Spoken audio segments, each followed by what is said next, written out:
The 10th recent discovery on the list is that extensive post-transcriptional processing or editing of genes occurs by machines called spliceosomes.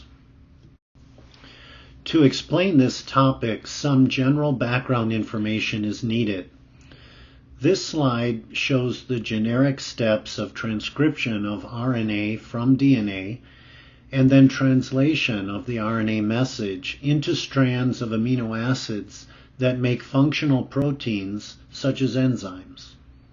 The translation step is performed by a very complex machine called the ribosome that was discussed in discovery number 6. That machine uses molecules called tRNAs in the process of translation to make a protein. The tRNAs are at the heart of the translation process, and the process for constructing the tRNAs was discussed in discovery number 5. RNA also has other functions, including to serve as building blocks in the formation of some molecular machines, and also in regulating gene expression, as discussed in discovery number 9. Discovery number 10 is that in eukaryotes, something very complicated happens in the step of translating the RNA message into protein. Eukaryotes are organisms whose cells have a membrane-bound nucleus and other membrane-bound compartments. In eukaryotes, DNA sequences that form genes have many segments called exons, shown as the numbered boxes in this diagram, that code for portions of proteins. Genes also contain segments called introns, shown in green in this diagram, that do not code for protein segments. Recently, it was discovered that all the introns are cut out and that some coding segments are spliced back together to form the final RNA, which is translated to make a protein. Under different conditions and in different tissues, different combinations of exons are spliced together, so that many different proteins are constructed from the same section of DNA. Somehow the system knows which segments to splice together in different tissues and at different times. Because of this process, the number of proteins in a complex organism greatly exceeds the number of genes. The cutting and splicing process is performed by a machine called the spliceosome, and the process is believed to be governed by a splicing code. Commenting on this topic, Philip Ball, in his recent book, How Life Works, stated that there is at least as much regulation after transcription than before transcription. Remember that transcription is the process of making RNA from a DNA sequence. In discovery number 9, we touched on the newly discovered and enormously complicated world of RNA regulation of gene expression.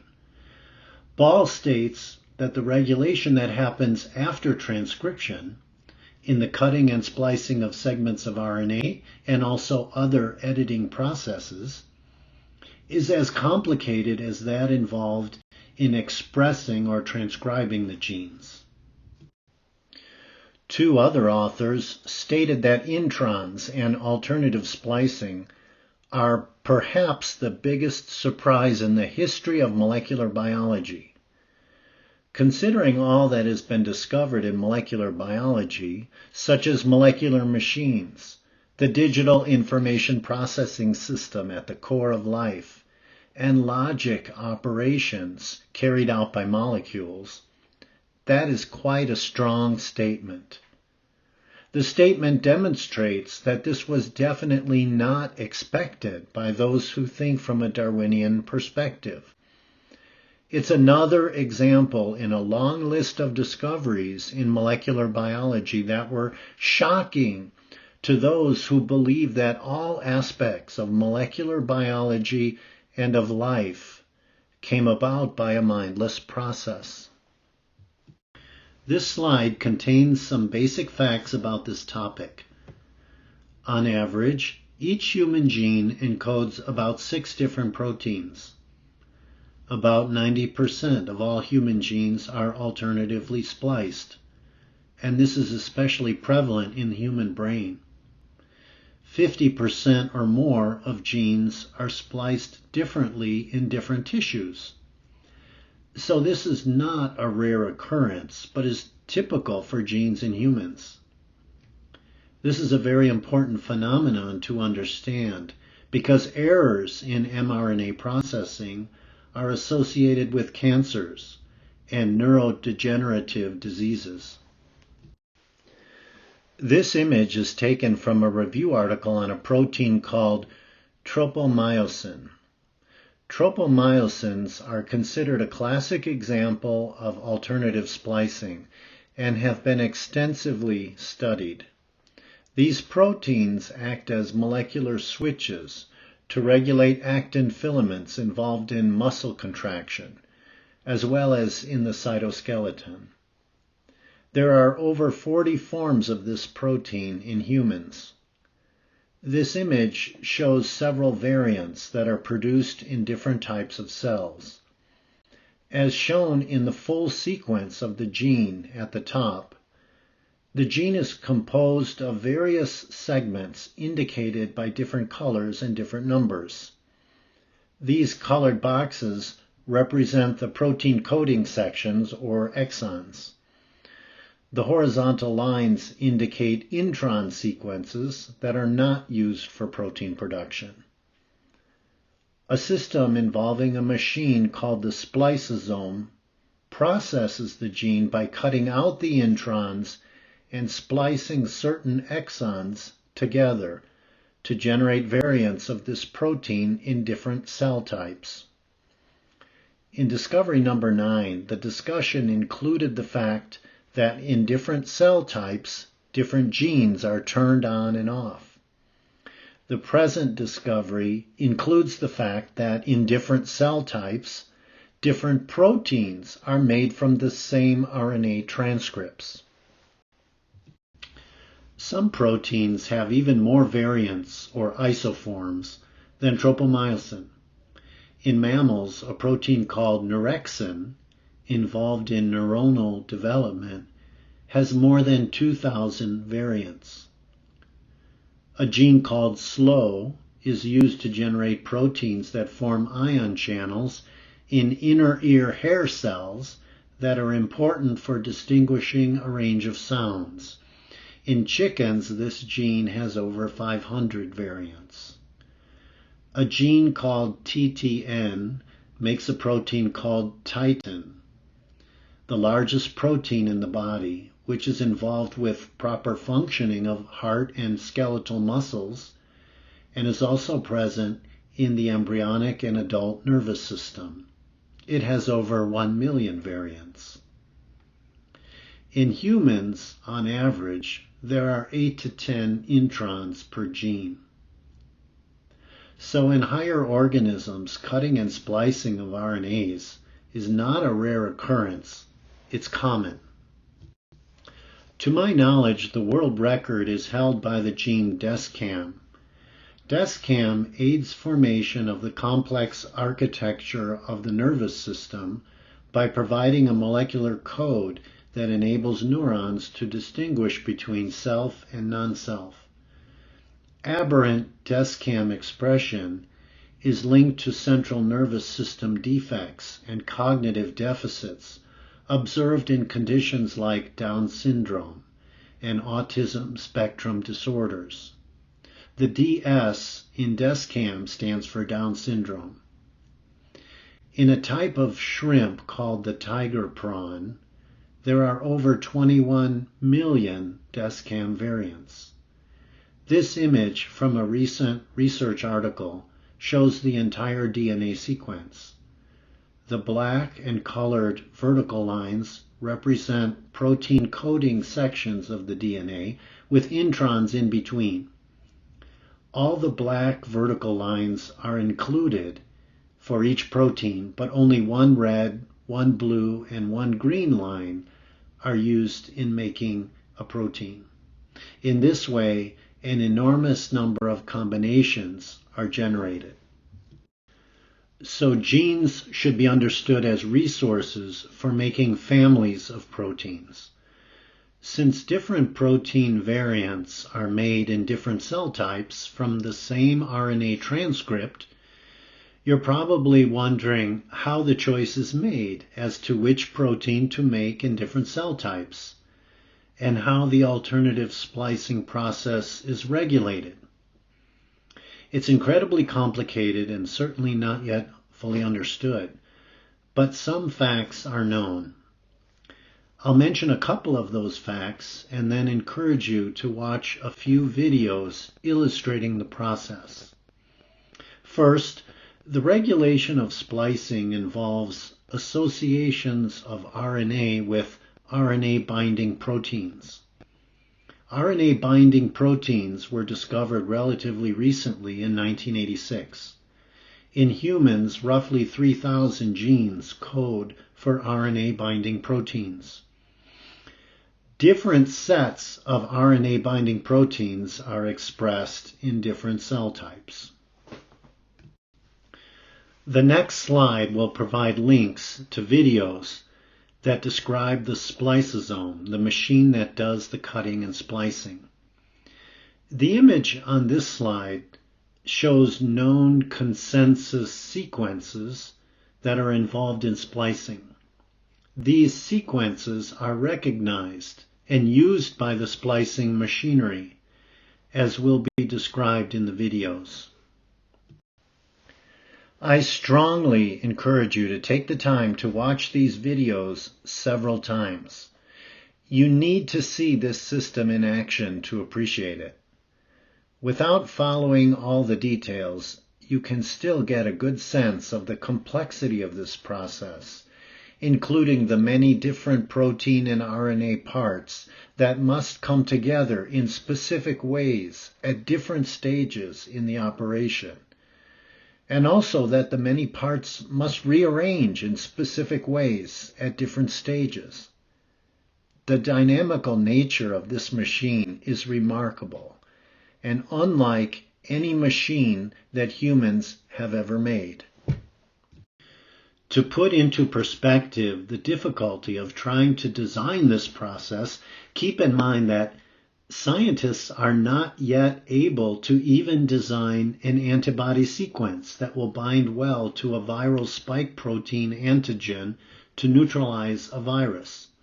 This was demonstrated during the recent COVID epidemic. Considering that humans today, with all our directed intelligence in protein modeling, and with all our computational power, cannot yet design a protein sequence that will just bind to another specific protein, it's mind-boggling to imagine how the spliceosome system came about with all these different protein and RNA parts that managed to perform all these complex and precise manipulations. The main components of the spliceosome are referred to as SNRPs, which are composed of RNA binding proteins and an RNA strand. The SNRPs bind to specific sites on mRNAs due to base pairing by the RNA strand. The author of this article in 2003 suggested that the spliceosome may be the most complex macromolecular machine in the cell. And that's saying a lot considering the complexity of the ribosome that was discussed in Discovery number 6. This article points out that nearly 300 distinct proteins and 5 RNAs are involved in splicing. The article also points out the dynamical nature of this machine, which was illustrated in the videos. A section in the article explains why so many proteins are involved. One very important aspect is that multiple proofreading steps are needed. splicing must be very accurate. The article states that each splicing event is inspected multiple times by multiple different factors. Proteins are also involved in tagging the final RNAs as having been spliced, which regulates the fate of the mRNA for such things as export from the nucleus, translation into protein, and for localization to specific places in the cell. Finally, adapter proteins link the spliceosome to the RNA polymerase so that the two processes are intimately connected. In his book, How Life Works, Philip Ball states that the spliceosome is like no machine that we humans have made.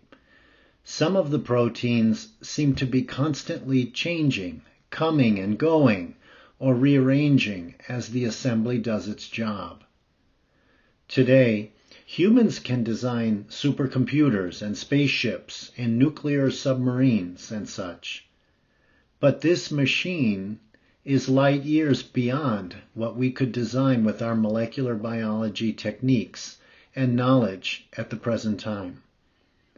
That should give you an idea of how sophisticated and remarkable this machine is.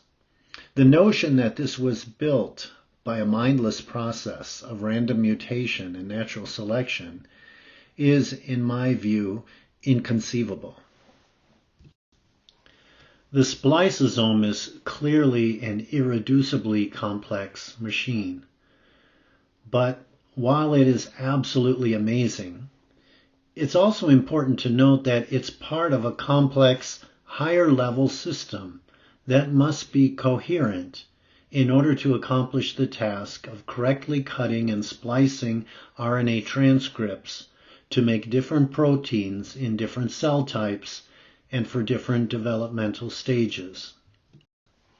I've mentioned several aspects of this higher-order system already, but of course, the splicing code itself is at the heart of that system. As was shown in the videos, introns and exons contain additional sequence elements beyond the consensus sequences that either repress or enhance the process by binding to proteins or RNAs. Deep learning AI and other approaches are currently being used to try to sort all this out. Understanding the splicing code is tremendously important because, as I stated earlier, errors in mRNA processing are associated with cancers and neurodegenerative diseases. This very recent review article states that a major goal is a splicing model that can predict from genome sequence alone the complete set of transcripts and their frequencies in any cellular context. This slide shows a few additional references beyond those already cited. To summarize, discovery number 10 is that extensive post-transcriptional editing of genes occurs. Here, only one aspect of that was discussed, the cutting and splicing of transcripts by machines called spliceosomes. That process involves a splicing code, the nature of which is still very far from understood. Since experimental evolution studies haven't shown the appearance of even very simple new molecular machines or integrated functional systems, as discussed in discovery number 7, and since the mechanism of random mutation and natural selection is known to have severe limitations, as also discussed in discovery number 7, RNA editing by the spliceosome and the splicing code seem to be enormous informational discontinuities, a level of information that is far beyond what unintelligent processes can accomplish.